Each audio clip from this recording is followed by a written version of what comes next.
Hey family, glad to be back with you this morning or this afternoon or whenever you're watching this Daily Devo. We're going to be continuing looking at sanctification, this process of growth, this process of becoming more like Christ, of pursuing holiness for the sake of his church. And so we're going to be in 1 Timothy again, chapter 4, looking at verse 3. And so quick, I want to give you some context of what we're talking about, kind of like we did yesterday. Paul is writing to 1 Timothy about these people who are drawing others away from the faith. They're teaching false teachings. And so as he writes this, he's kind of describing those people. So here in verse 3, chapter 4, verse 3 of 1 Timothy, it says, "They forbid marriage and demand abstinence from foods that God created to be received with gratitude by those who believe and know the truth." And so just kind of to put that in our terms so we understand what Paul is saying is these people, some of the teachings that they're teaching are that in order to be a believer, in order to follow Christ,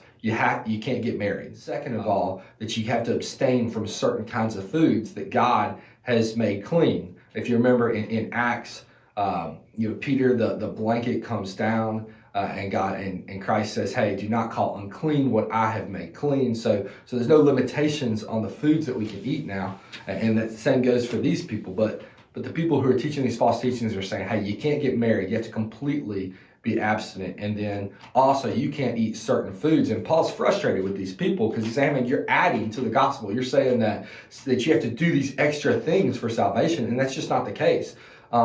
It's clear that salvation is by grace through faith, right? It's not, I did these certain things to be saved. And so Paul's trying to express, these people their teachings are not true. They're not good. They're leading people away from the church. And so the writer of our devotion has a phrase here. He says, and I thought it was good.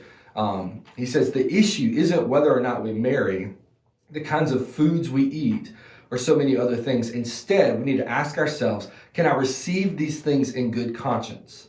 Does participating in this build my faith?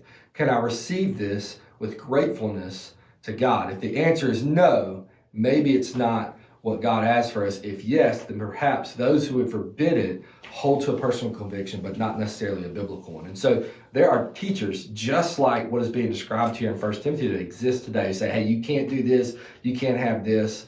And some of those can get really complicated. But I'm thankful for this writer. I'm thankful for this passage because it just makes it clear. Hey, man, there's not these limitations don't exist. The question that needs to be asked is, am I glorifying the King right now? Can I be grateful to God for what I have, whether I'm partaking or doing?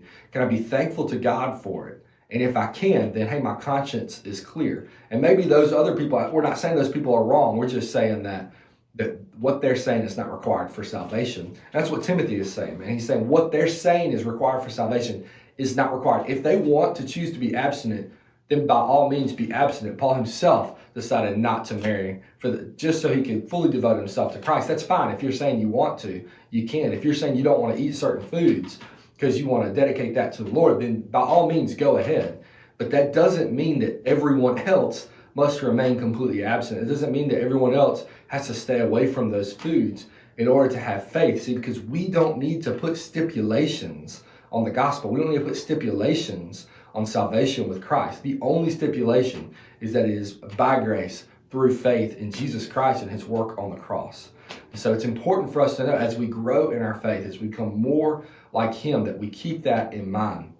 And that if we choose certain stipulations for ourselves based on our own conscience or based on us knowing ourselves, that we don't just push those on other people. We can suggest, we can say, "Hey, this is a good idea and this is my reason why," but we can't say you're lost if you don't do this. So a couple of questions here that the writer gives us that I would love for you to just discuss as a family. So what things have you known people to forbid that aren't necessarily in the Bible? And then the second question to follow that, how can you know what you are free to do versus what you shouldn't do? So I hope you enjoy this morning's Devo. Take a moment to dive into God's Word here, and then also kind of look at these questions and further process what we talked about. We love you, church family. We want you to stay safe. Thank you.